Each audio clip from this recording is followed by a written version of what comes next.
So I wasn't sure how to start this video. I thought maybe I'd be like, hey, let me tell you a scary ghost story about a company that knows everything about you. And I thought maybe I'll just do like a PSA. But what I want to share with you guys is how much Google knows about you, how you can see what Google knows about you, and most importantly, what you can do about it. And I'm not sharing this information to scare anyone out there. A lot of you might already know that this information exists. Me personally, I knew it was there, but I didn't know the breadth of what Google actually knows about me. That's part of what makes Google and Android work, is that they can use the breadth of this information to customize the experience for you. So let me tell you how to find out what Google knows about you. Check out myactivity.google.com, and we'll link all to the stuff down below. The caveat here is you have to be signed into an account for Google to track you and not be using an incognito window. And there you'll be greeted by an incredibly scary history of what Google knows. So we were talking about this in the office, about what Google knows about you, and one of our editors, Niven, was like, hey, I was able to check all the stuff that Google's aware of. And I was like, oh, I'd be curious to know what they know about me. And I saw it, and then my jaw like hit the floor. He was telling me, he's like, hey, you know that it records everything you say when you do OK Google.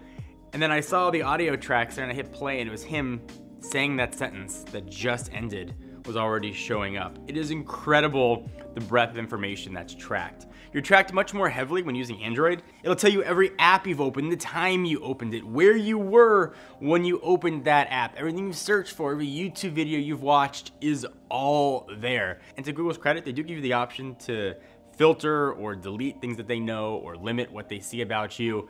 The caveat there, though, is that your experience with Android or Google as a whole might not be as complete as maybe Google would like.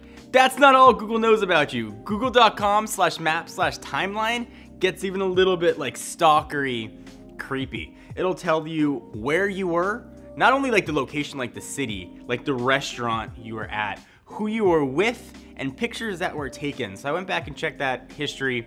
When I reviewed the Note 7, I was on vacation with my family, if you didn't see that review. And it's told me that I was in Hawaii. It told me what restaurant I was sitting at in Hawaii. And then it showed me the pictures that I took while I was there. It also knew when I flew home. It is incredibly comprehensive and sort of borderline like you need a restraining order. And again, I don't want to scare anyone out there, but I do want you to be aware of what Google knows about you, presumably what Apple and other companies know about you. Google's just being more open about sharing it. So I don't want to sort of yell at Google and say they're the giant devil, because they're at least being open about what they know. Apple and others are a little more secretive about sort of what they know about you. I'm going to leave out a comment of the day from this video because I want to focus on the comments for this particular video, which I think are really relevant now. So again, let me know down below what you think. Give the video a thumbs up if you are worried about security. Until next time, I'm John Rettinger from Techno Buffalo.